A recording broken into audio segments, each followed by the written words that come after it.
जय ACT शेतकरी मित्र हो, प्रश्न तुमचे उत्तर आमचे या सदरामध्ये आपलं स्वागत आहे। संदीप शिंदे यांनी एक कमेंट्स केलेली आहे। अण्णासाहेब जाधव विक्रमी असं डाळिंबाचं उत्पन्न काढणारे जे शेतकरी आहे त्यांनी 24 महिन्याच्या झाडावरती साधारणतः 30 किलो डाळिंबाचा माल पहिल्याच वर्षी काढला होता। त्या व्हिडिओवर त्यांनी कमेंट्स केलेली आहे की सर हे वैदिक व रासायनिक दोन्ही पण वापरतात। सर्व शेतकरी मित्रांना मला आज काहीतरी विशेष सांगायचं। आता एसीटी विधीचे आयकॉन बनलेले आहेत किंवा ते अतिशय प्रसिद्ध झालेले आहेत अशा शेतकऱ्यांचा सल्ला घेऊन काही शेतकरी केमिकल वापरण्यासंदर्भामध्ये समर्थन करतात। मी याविषयी जेव्हा या शेतकऱ्यांशी चर्चा केली तेव्हा पहिली गोष्ट म्हणजे अण्णासाहेब जाधव यांचा जर व्हिडिओ तुम्ही बारकाईने पाहिला तर हे सुरुवातीला एससीटी वापरत होते, नंतर त्यांनी 1 वर्ष वैदिक वापरलं, परत 2 वर्ष त्यांनी परत एससीटी आणि केमिकल वापरलं आणि परत आता मागच्या वर्षापासून ते 100% एससीटी वैदिक वापरतायत। तसं त्यांनी कबुली पण दिलेली आहे। केमिकल वापरल्यामुळे त्यांच्या शेतामध्ये काही झाडं मोठ्या बागेमधली 100 झाडं जवळपास मेली होती, त्यातली 50 झाडं जवळजवळ रिकव्हर होत आलेली आहे। जर तुम्ही एससीटी वैदिक बरोबर जर केमिकल वापरलं तर तुम्हाला रिझल्ट मिळणारच नाही, तुमचं नुकसान होणार आहे। जर शेतकरी असं करत असतील तर त्यांचे रिझल्ट खराब होणार आहे। त्याच्यामुळे त्याचं केमिकल वापरण्याचं समर्थन जर कोणी करत असेल तर ते चुकीचं आहे हे मला तुम्हाला सांगायचं। तुम्ही एक तर एससीटी आणि केमिकल वापरा, कृषी अमृत, सॉइल चार्जर, त्याच्यानंतर crop charger, flower charger, size charger, water charger हे सर्व जे आहे याच्यासोबत तुम्ही केमिकल वापरू शकता। पण तुम्ही ज्यावेळेस RNPH, LSQ, तुम्ही SSM एनर्जी बुस्टर ही सर्व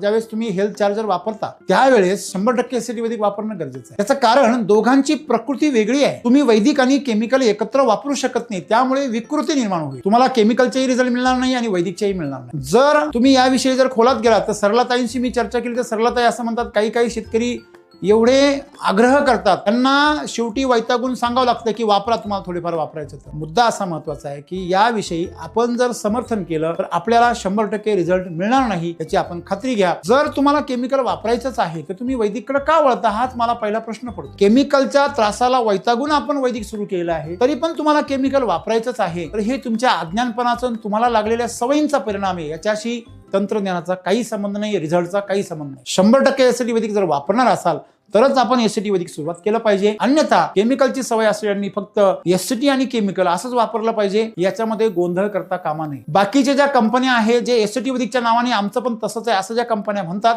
त्यांच्याकडे फक्त कृषी अमृत सारखं आणि सॉइल चार्जर सारखे लिक्विड खतं आणि औषध आहेत, त्यांच्याकडे ओरिजिनल काही नाही। त्याच्यामुळे ते तुम्हाला 100% ऑर्गॅनिक करा, 100% विषमुक्त करा असं तुम्हाला ते सल्ला देऊ पण शकत नाही, त्यांच्यासाठी ते शक्य पण नाही। त्या डुप्लिकेट कंपन्या आणि केमिकल शेती याच्यामध्ये काहीच फरक नाहीये। तेव्हा त्यांची तुलना तुम्ही जेव्हा एससीटी वैदिक बरोबर करता त्यावेळेस तुम्ही एक मूर्खपणा करत असता, जो तुमचंही नुकसान करणार आहे आणि तुम्ही ज्यांना सांगणार आहे त्यांचं पण नुकसान करणार आहे। आणि म्हणून एससीटी वैदिक मध्ये आपण केमिकलचे कुठलेही समर्थन करू नका आणि वापरही करू नका जर आपल्याला विक्रमी उत्पन्नाची अपेक्षा असेल तर।